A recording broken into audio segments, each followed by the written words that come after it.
અને હવે અન્ય સમાચાર પર નજર કરીએ તો રાજ્યમાં પ્રી પ્રાઇમરી શાળાના સંચાલકો અવઢવમાં મુકાયા છે, કારણ કે રાજ્ય સરકારની નવી પોલિસી મુજબ હવે nursery, senior KG, junior KG શાળામાં બીયુ પરમિશન, ભાડા કરાર, નોંધણી સહિતની બાબતો ફરજિયાત કરવામાં આવી છે।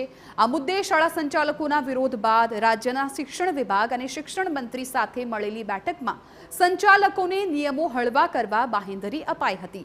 આ બેઠકના 15 દિવસ વીત્યા બાદ રાજ્ય સરકાર તરફથી કોઈ પરિપત્ર જાહેર ન કરાતા શાળા સંચાલકો મૂંઝવણમાં મુકાયા છે।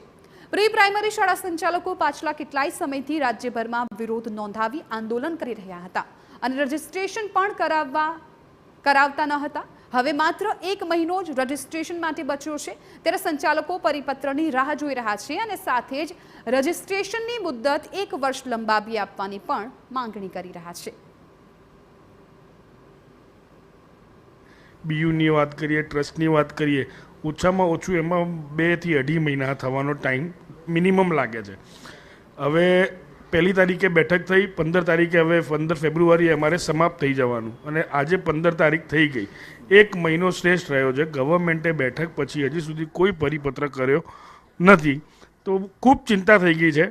અમે તો એમને રિક્વેસ્ટ કરી રહ્યા છીએ કે અમને એક તો પરિપત્ર કરો કે જે આપણે વાતચીત થઈ છે, ઉપરથી અમને સમય વધારી આપવાની પણ અમે લોકો માંગ કરીએ છીએ।